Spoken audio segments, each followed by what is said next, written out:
ഓം നമോ നാരായണായ. നിന്തിരുവടിയെ സംബന്ധിക്കുന്ന സത്യം ചിന്തയ്ക്കതീതമാണെങ്കിലും ചിന്തിച്ചാൽ അറിഞ്ഞുകൂടാത്തതെന്നു വരികയുമില്ല.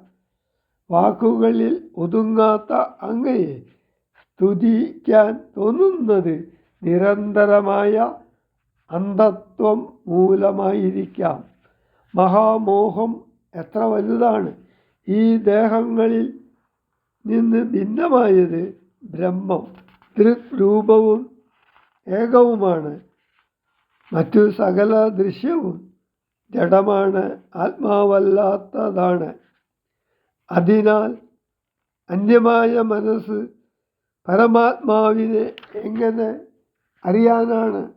ബുദ്ധിയുടെയും ആത്മാഭാസത്തിൻ്റെയും ഐക്യമാണ് ജീവൻ.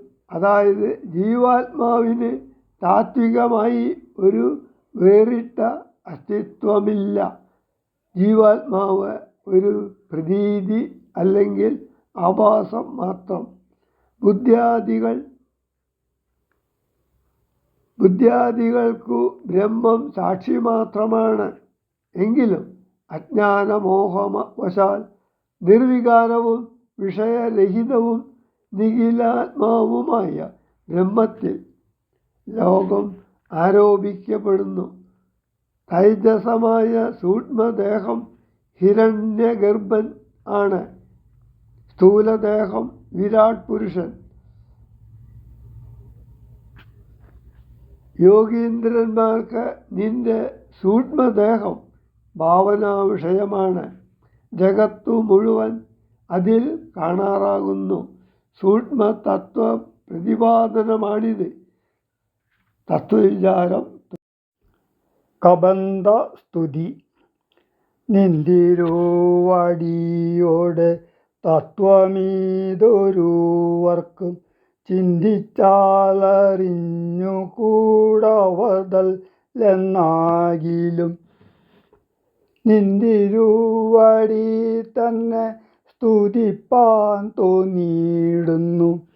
സന്തതം അന്ധത്വം കൊണ്ടെന്തൊരു മഹാമോഹം! അന്തവും ആദിയുമില്ലാതൊരു പരബ്രഹ്മം അന്തരാത്മനി തെളിഞ്ഞുണർന്നു വസിക്കണം. അന്ധകാരങ്ങളകന്നാനന്ദം ഉദിക്കണം. ബന്ധവും അറ്റു മോക്ഷപ്രാപ്തിയും അരുളണം. അവ്യക്തം അതിസൂക്ഷ്മമായൊരു ഭവദ്രൂപം സുവ്യക്തഭാവേന ദേഹദ്വയ വിലക്ഷണം. ദൃഗ്രൂപം ഏകം അന്യൽ സകലം ദൃശ്യം ജഡം. ദുർഗ്രാഹ്യം അനാത്മകമാകയാൽ അജ്ഞാനികൾ എങ്ങനെയറിയുന്നു മാനസ വ്യതിരിക്തം മങ്ങിടാതൊരു പരമാത്മാനം ബ്രഹ്മാനന്ദം.